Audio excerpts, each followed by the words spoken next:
Hey everyone, this is Tenetria Williams, licensed professional counselor, and today I want to have a real conversation, not just this cute conversation about mental health awareness, but I want to talk about actually seeing someone walk through the journey from having schizophrenia, bipolar disorder diagnosis, and walking that out through living to a place where they are living a healthy lifestyle. So I want to talk about the interview on The Breakfast Club where Gucci Mane and his wife, Keisha Kaur, did an interview with them, and they were really just, it was just a powerful interview. And I think it's a lot of things that we can learn from this. And I wanted to share it from my clinical perspective. And so I don't think they did a fluff job in this interview. It doesn't feel like they tried to glamorize anything. It was just real talk. They talked about psychosis. They talked about his anger. They talked about sleepless nights, him hearing voices. And I think it took a lot of courage for them to not only walk through the journey, but to share that journey with other people. I took notes, and so I will be glancing down as we're talking, because I want to make sure that I cover everything that I want to cover, because I thought the interview was so powerful, but I wanted to make sure to highlight certain things in the interview so that we can, again, look at it from not just a clinical perspective, but how it can be applied to your own life. So let's unpack this together, again, from a clinical perspective and just as a human perspective. So again, Gucci Mane wrote a book entitled Episodes, and you can get it on Audible. You can order the book to read, get a hard copy. It says The Diary of a Recovering Madman. And so again, it's called Episodes, The Diary of a Recovering Madman. And again, I think that's just a great book you ought to go out and grab. I haven't read all of it myself. I do have it, and I'm reading it, and I have enjoyed what I've heard so far. From a clinical standpoint, when he talks about hearing these voices, going days without sleeping, giving away his valuables, a lot of jewelry. He talked about giving away, hearing voices. All of these things are, from a clinical standpoint, these are considered markers of a psychotic or a manic episode. Again, hence the name of his book, Episodes. This is a period when the brain's chemistry becomes imbalanced, and as his perception, the energy and judgment change dramatically. So these people are operating from a place that they wouldn't recognize almost themselves if they were in a more balanced state. And he even talked about that in the interview. He says, some of the things I wouldn't remember, and I was embarrassed and ashamed that I had said those really hurtful things during those episodes. He linked stress, drug use, and lack of sleep to some of those episodes, which again is consistent with what research shows us. And research shows us that all of these things can be really, really big factors playing into having some psychotic episodes, schizophrenic or bipolar or manic episodes, right? So, however, I do want to drugs do not cause someone to have schizophrenia. However, they can trigger if they have a genetically predisposition for schizophrenia, though the drug use can trigger that. Also, there is such a thing as drug-induced psychosis. And so I tell people all the time, when we're talking about drugs, and I know, sometimes it's been glamorized, but that can be a doorway to something that you're not ready for. Drugs, yes, I know can be recreational and people use it and they have fun and they don't get addicted or it doesn't trigger something, but be very mindful and aware that drugs can do things to your body that you did not think that they would do, okay? So I want to throw that out there, okay? So also drugs, these episodes that he was talking about, it doesn't just come out of nowhere. They build up over time, and there are usually some warning signs. And some of these warning signs are restlessness, racing thoughts, changes in speech and text patterns, irritability, withdrawal, anger, not eating, not sleeping, feeling invincible. You can see these signs when people are going through manic episodes or a psychotic episodes or something like that. These are some early shifts and signs in the body. Hey, these are red flags that I need to pay attention to. And if you watch that interview, you heard Keisha say she has learned over the years and over time to identify these flags. And not only can she identify these flags, she actually has a plan in place. Oh, wait a minute. he's not in a healthy place. He's not in a good place. I need to do that. She talked about even when he's texting, he would text one word and put a period, another word and put a period. That's something that means that she started being very aware of, let me pay attention so that I can be proactive in intervening, so that we can prevent an episode, or we can intervene now to decrease the length of that episode, right? So I think early intervention is great. And I thought she showed a great awareness of how to deal with those types of situations. Okay. And here's what I want you to take from this. You don't have to have schizophrenia or bipolar disorder to have episodes of dysregulation, where you're highly stressed, maybe even, again, maybe some drug use, or you have this emotional strain. We've all experienced smaller versions, not of a full episode, but where we may be under some high stress environments. And so it's important that we learn how to deal with these things in a healthy way so that we don't begin to spiral out of control. And I think that's really important. Times when stress, sleep deprivation, or trauma memories hijack our emotions and our behavior, the principle is the same. We need to have awareness plus early intervention, okay? We need awareness plus early intervention, which, again, at this point, it sounds like Gucci Mane and his wife are both very they're both aware, and they implement that early intervention as soon as possible. So what I thought was really, really powerful in the interview is how much accountability Gucci took throughout the entire interview. I was really honestly impressed with his level of accountability. I don't know if you guys have watched it, but if not, I encourage you to go back and watch that interview. Gucci said, I had to hold myself accountable and take care of my health. I didn't want to have another episode again. He was talking about having an episode in 2019 or 2020. I think he was saying that was one of like the last episodes that he had experienced, if I remember correctly. But he was saying after that happened, he went, I don't ever want that to happen again. I have to do something different. And again, what powerful insight. And he took accountability. He didn't say, this is just who I am. This is what I have. They got to deal with it. I'm Gucci Mane. He didn't make excuses. He said, I don't want to repeat this cycle. I don't want this to be my life. And he made some changes. Okay, so in therapy, accountability is not blame. It's ownership. So that means even though he didn't choose that diagnosis, he chose how he wanted to respond. And he chose that he did not want that diagnosis to rule his life. He made that choice. I don't want this to be how my story ends. And I thought that was powerful and inspirational at the same time. So he started therapy. He took his medication. He built new routines. Again, I'm going to talk about that a lot, building new routines. He started to sleep. He started to work out. He created structure in his life. Schizophrenia is one of the things that many clinicians will say would be considered a serious mental health disorder. If Gucci Mane can do this by saying, hey, I'm going to have to take accountability, but I'm going to walk out this process, many of us can, I hope, be inspired to say, you know what? I may not have bipolar disorder diagnosis. I may not have a diagnosis of schizophrenia, but what I do have is high stress, low structure. I need to begin to take accountability so that I can do things differently. So again, I think it was really powerful, and this is called insight-based recovery. So again, he used his insight to do things differently in his life. And when clients start to recognize their patterns and name them and plan for them, you are on your way to a much healthier space.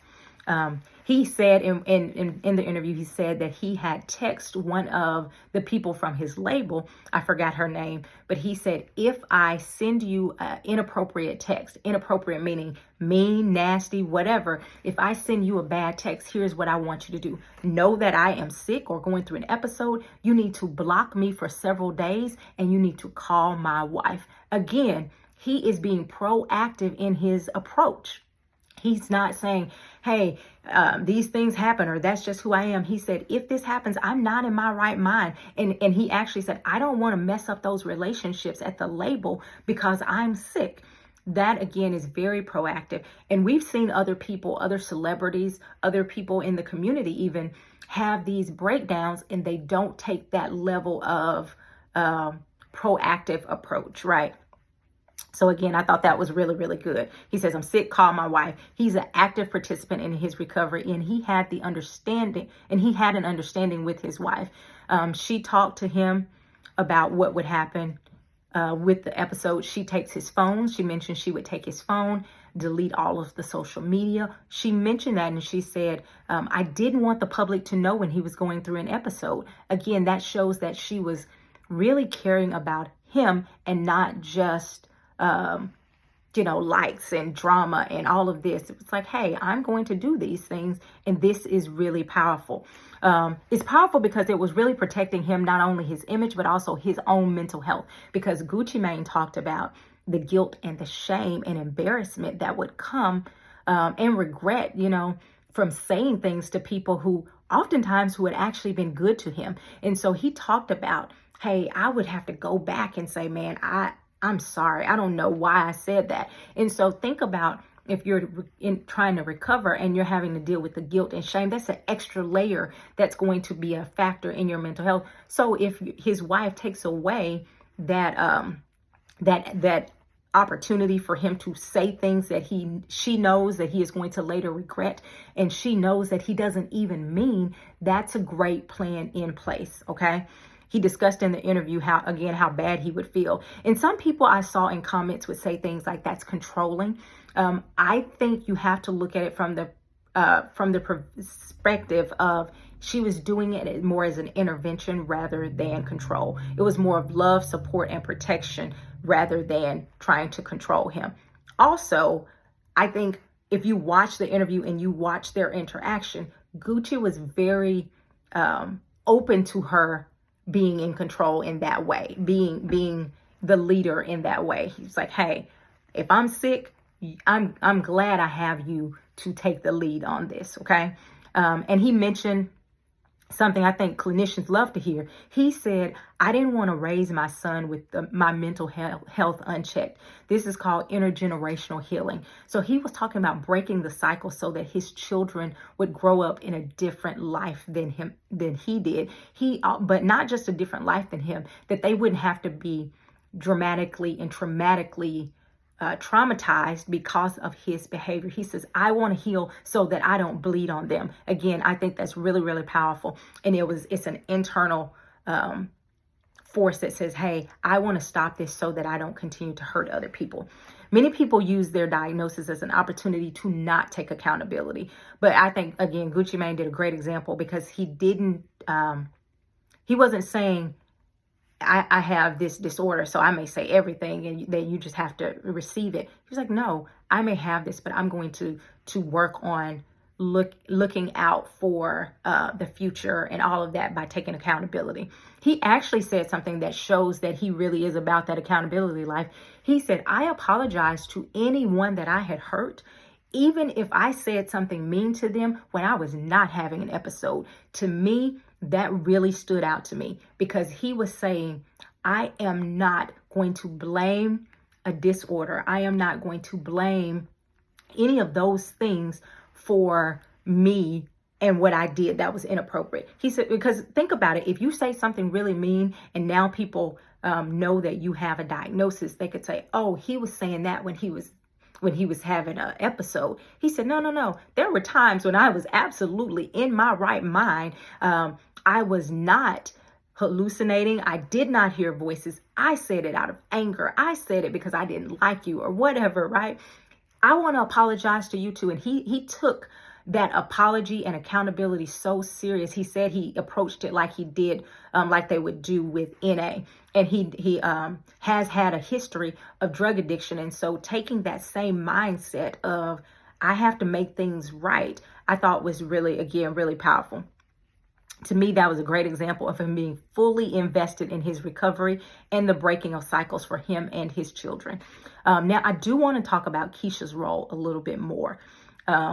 She said some things that really stuck out to me that I thought were really powerful. She said some things that I wanted to make sure that I address, again, from this clinical perspective as well. So I thought she described watching the man that she loved spiral out of control during these episodes. He would say hurtful things. He would pace. He wouldn't sleep. She talked about one time early on before she knew a little bit more about what was going on, he stood outside of the house or stayed out there for 24 hours straight, wouldn't sleep. Okay, so think about seeing these things and him saying really mean, hurtful, nasty things to her. She realized at that time, hey, this isn't my husband. She started to realize during this isn't him. This is an episode, or this is sickness going on. I have to treat him as if, again, he's sick and not a bad person.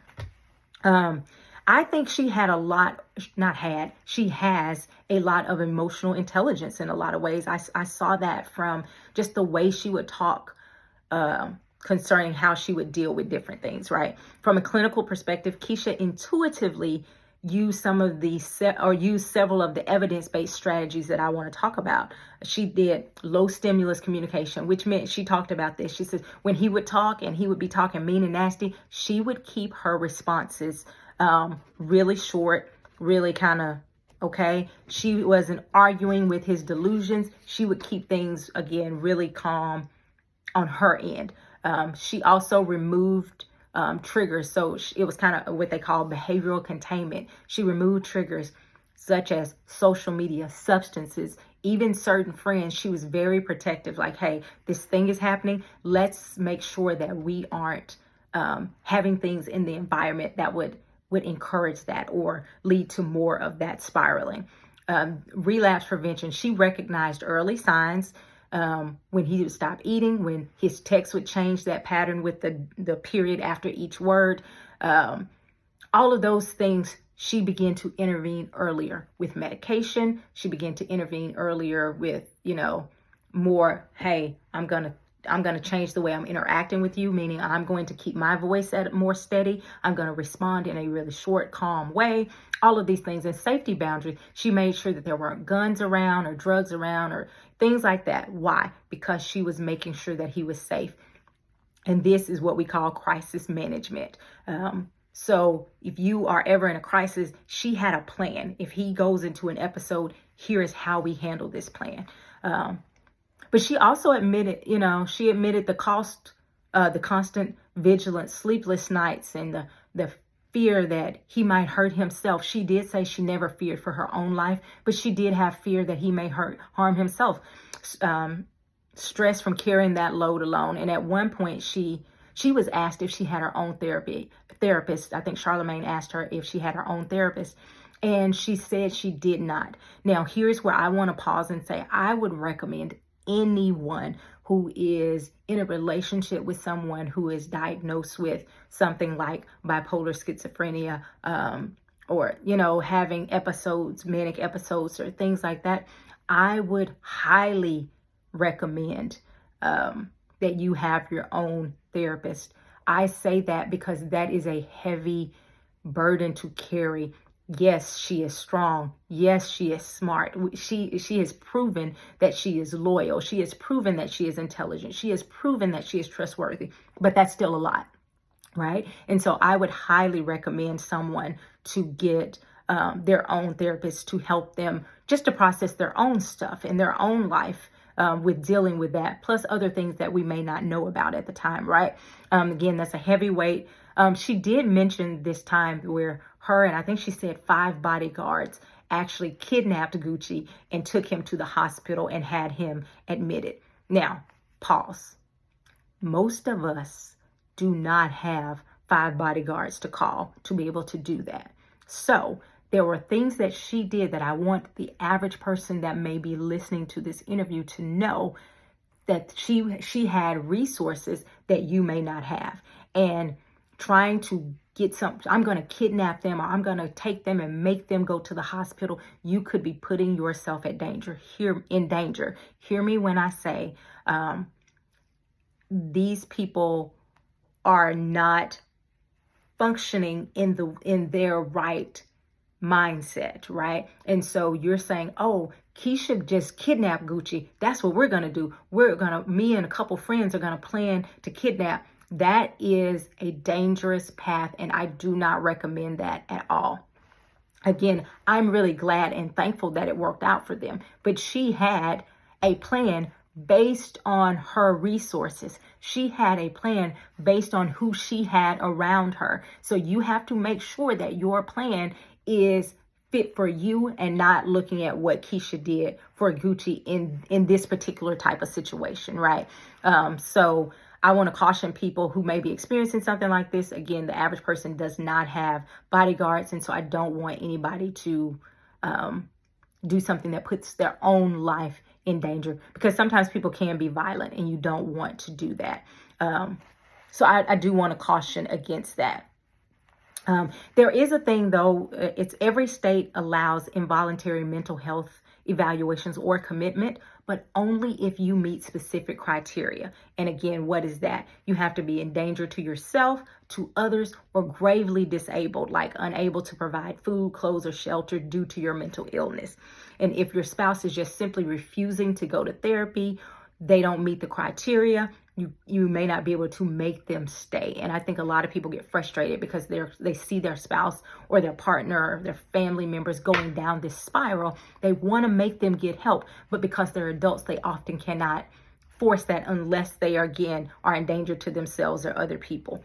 So, if you are in need of an involuntary evaluation, there are a few steps I want to talk about really quickly. You can file for emergency or an involuntary evaluation. The name of the one that's most common is from California 5150, and it can allow for a 72-hour hold. In the state of Arkansas, where I am, it's called the Act 911 or emergency detention, that also can have this 72-hour hold. And I'm sure other states, I know Florida, Pennsylvania has some. There are other states that have them as well. But again, it's important that you understand that part. What does that involve? A doctor or a law enforcement can sign a petition or affidavit stating that the person meets commitment criteria. The petition has to involve specific behaviors or incidents, again, threats, dates of the threats, certain hallucinations, all that kind of stuff. A judge, a law enforcement officer, or a mental health professional then authorizes a psychiatric evaluation hold that lasts from 24 to 72 hours. Again, that's a short time. So for a lot of people, they may check out and there is nothing else that you can necessarily do, especially if they are not saying that they are suicidal or homicidal or anything like that. So during that period, they can be hospitalized. They can have mandatory outpatient treatment or just released with follow-up. So again, it's really important that you know the guidelines and that you recognize that everyone's not just going to say, oh yeah, we can hold them, because you know that they're having an episode. And it can be frustrating, and know your own limits and make sure you're taking care of yourself if you are that person in that role of helping and loving someone going through that. The situation, imminent danger or immediate danger, threat, psychosis, suicide, you need to call 911. The officers will transport that person to a hospital, okay? There could be some serious but not violent, and they can do some assessments at the house. All of these things, you can call 911 if there is a situation. I understand that sometimes is even a trigger for people, right? And so you have to just be really mindful of who you're dealing with, and what your relationship and your role is in that person's life and how they have acted in the past. If they've been really violent, maybe you have a little more leverage. But again, if they're not violent and you just know they're going through an episode, the state may not be able to make them stay. So again, I think that's really important that we understand that it's not always as easy as taking them to the hospital, dropping them off, saying, don't let them out. Things work differently for her. I'm glad they were able to get him some help. But it also sounds like I didn't want anyone being confused with, thinking, oh, all we have to do is grab this person and get them to the hospital. It is not always that easy. Documentation matters. Time, what the erratic behaviors are, statements that they've said that could be concerning, as far as like, I'm going to kill someone or I'm going to do this. These types of statements are important as well. So I think that's super important. I want to point out a couple more things that Keisha said that stood out to me. So again, before I go into that, if you are the spouse, loved one of someone who is dealing with this, please, please, please get your own mental health therapist and take care of yourself. set your own boundaries, and do not stay in a situation that is dangerous for you. Okay, I want to be really clear. Take care of yourself. One statement that Keisha said was, she said, "I'm going to fix him." And again, I applaud her heart for him. And you can tell if you watched her, she was very protective of Gucci. Very, very protective. If you didn't give him the accolades that she thought, or the recognition or the homage that she thought was due him, she didn't like that. She was very protective of him. And that's wonderful, and that's fine, right? But again, her heart for him showed through.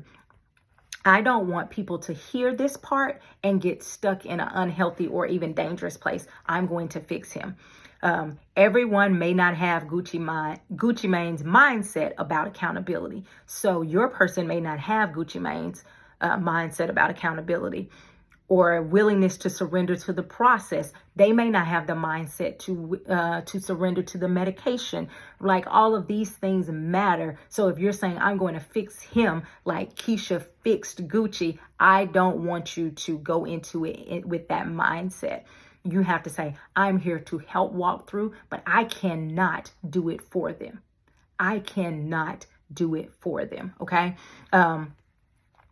However, everyone, again, may not have Gucci's mindset. So it could be really dangerous, and at minimum, an unhealthy space if you go in trying to think that you're going to just rescue someone if they are not willing to participate in their own rescue.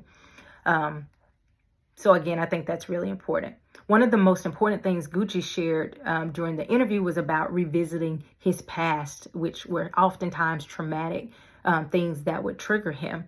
And he recognized that there were certain neighborhoods, certain drugs and things and people that could be a big trigger for him. So clinically, triggers are sensory reminders that light up the same neural networks as the original pain. So something happens on the outside, or you see something, and it lights up in your brain the same area that original trauma did.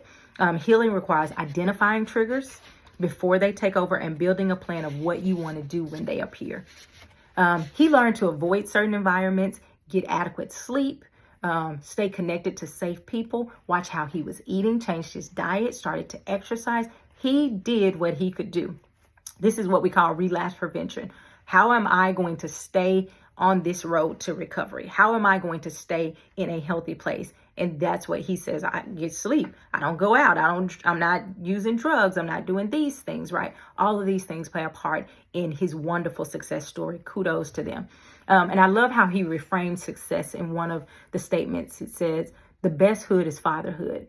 So he didn't look back at, oh man, I miss kicking it. Now, he did say there are things that he misses about when he was kind of living a more fast life. He was like, yeah, I missed that part. But overall, this is a better life. And I thought that was just a great reframe of, yeah, that's cool, but I have my life here, and that's important. Okay. Another thing I think is important to discuss is the trust factor. Keisha had established that she was trustworthy, and that was a huge part of Gucci Mane being able to trust her in this journey. You could tell. He was like, hey, if I mess up, call my wife. If this happens, my wife takes my phone and does this. He trusts this woman, and we know their history about him, giving her some money, and she multiplied that and did well with that investment and all of those things. But there were other things, I believe, besides just that moment that showed that, hey, this is someone I can trust. So if you are someone who is, dealing with this, make sure you're around people that you can trust. I think vulnerability is one of the most powerful things that we can do. However, being vulnerable around untrustworthy people, it can be very dangerous for us. And so you want to surround yourself with people who are actually trustworthy, who have shown you. And Gucci talked about it in the interview. He said, I realized I couldn't even trust my own mom. I had to say, who's the one person that I can trust? Is Keisha. She's shown me these things, and she was thankfully a good person for him. So again, I think that part is really important. I want to take a quick minute to just talk about a couple clinical takeaways from all of this. The first one is, let's just summarize the key lessons in clinical language that you can actually use in practical world, right? And so we're taking all of our little counseling jargon and putting it into practical steps. Number one, build a tier plan, a 3-tier plan. What does that mean? The first tier is look at what the warning signs are, your early warning signs, and then what do you do to that? You make sure you're getting your rest, your nutrition, you're taking your medication, you're calling a therapist, you're pausing social media. Tier 2 is worsening. You need to see a psychiatrist that same day and bring in a support team. And tier 3 is your crisis. That's when you may be calling, hey, this person needs to be examined. You have a plan. Number 2, sleep is medicine. Use sleep as your friend. Specifically if it's a diagnosis with bipolar or schizophrenia, do not miss out on the sleep. That is huge, huge, huge. From every mental health condition, anxiety to psychosis, regular sleep is one of the best prevention tools that we can have. Medication, number 3 is medication isn't weakness. It's a chemistry support. So Keisha said, he has to be on his medication. And she even talked about, she said, and you give it to him one day, you're not going to see this immediate result. It's going to take 2 or 3 days to start seeing it, but usually about 14 days before he actually would kind of get back to being, back to a healthier space. And so again, that says, hey, I need to start this medication. I need to stay on it. But if by chance that something happened and they haven't been taking it, you need to get that medication in them so that recovery can come sooner rather than later. And you need to have partners. Your partner also needs structure. So again, your partner needs regular check-ins, rotating with support with friends and family that may be trustworthy as well. So I think Gucci Mane and Keisha's story was full of, ups and downs, and it showed their humanity. It showed their love for each other, their trust for each other. But ultimately, I thought it was a great interview. And I think everybody should go check it out. So I encourage everyone to remember to remove the stigma from this type of stuff. If you need to go to therapy, go to therapy. If you need medication, take medication. If you need boundaries, set boundaries. If you need grace, receive it. I hope this helped you, and I'll have more videos. Subscribe. If you enjoyed this content, make sure you subscribe and turn on your notifications so that when I go live or when I post new videos, you will be able to get alert. Thanks and have an amazing day. Bye-bye.